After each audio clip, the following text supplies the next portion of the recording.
নমস্কাৰ, এটা নতুন খবৰৰ সৈতে মই সাংবাদিক পংকজে আপোনাক সকলোকে পুনৰবাৰ স্বাগতম জনালোঁ মোৰ ইউটিউব চেনেল তথা ফেচবুক পেজ পংকজ লিমকালৈ। গতিকে চাই থাকক সম্পূৰ্ণ ভিডিঅ'টো। সবিশেষ তথ্য দিয়াৰ পূৰ্বে ক'লৈ বিচাৰিছোঁ, যদিহে আপোনালোকে অনাগত সময়ত মোৰ ইউটিউব চেনেল তথা ফেচবুক পেজ পংকজ লিমকাৰ জৰিয়তে বিভিন্ন দিশৰ খা খবৰসমূহ জানিব বিচাৰে বা চাব বিচাৰে, তেন্তে ছাবস্ক্ৰাইব কৰি থৈ দিব পাৰে মোৰ ইউটিউব চেনেল পংকজ লিমকা। তো যুৱকজনক দেখি আছে আপোনালোকে, যুৱকজনৰ নাম হৈছে দীপেন সূত্ৰধৰ।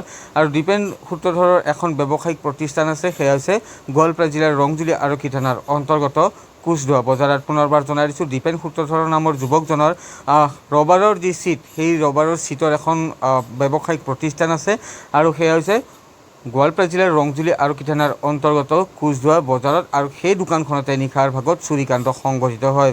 কোনো চোৰে দীপেন সূত্ৰধৰৰ দোকানৰ যি তলা, সেই তলা ভাঙি দোকানৰ ভিতৰত থকা যি ৰবাৰৰ চিট, সেই ৰবাৰৰ চিট চুৰ কৰি লৈ যায়। প্ৰায় 5 কুইণ্টেল, 4ৰ পৰা 5 কুইণ্টেলমান এই যি ৰবাৰৰ চিট আপোনালোকে দেখি আছে স্ক্ৰীণত, সেই চিট চুৰ কৰি লৈ যায়। যাৰ পৰিপ্ৰেক্ষিততে এতিয়া মূৰে কপালে হাত দিবলগীয়া হৈছে দীপেন সূত্ৰধৰ নামৰ এগৰাকী যুৱ ব্যৱসায়ীয়ে।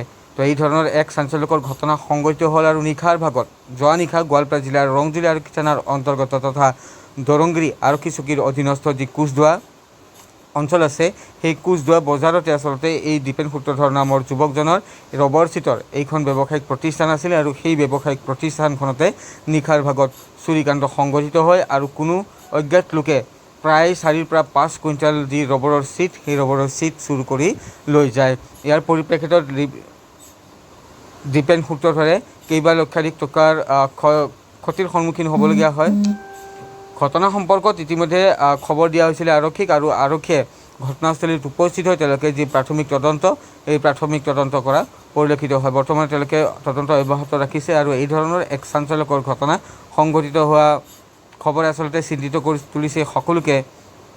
আৰু বজাৰৰ মাজমজিয়াতে থকা দীপেন সূত্ৰধৰৰ এই ৰবৰৰ চিটখনত এনেধৰণৰ যি ঘটনা সংঘটিত হ'ল, সেই ঘটনাত সৰ্বত্ৰে তীব্ৰ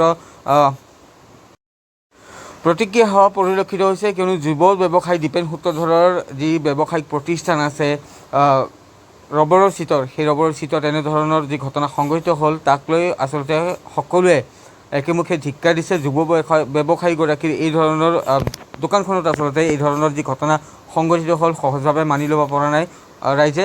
আৰু যি লোকে আচলতে দীপেন সূত্ৰধৰৰ সেই ব্যৱসায়িক দোকানখনত এই ধৰণৰ ঘটনা সংঘটিত কৰিছে, তাক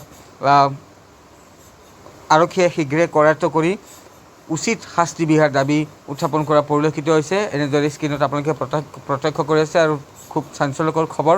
আৰু এনেধৰণে এইগৰাকী যুৱ ব্যৱসায়ীৰ যি ব্যৱসায়িক প্ৰতিষ্ঠান, সেই ব্যৱসায়িক প্ৰতিষ্ঠানত এই ধৰণৰ ঘটনা সংঘটিত হ'ল। প্ৰায় 4ৰ পৰা 5 কুইণ্টেল যি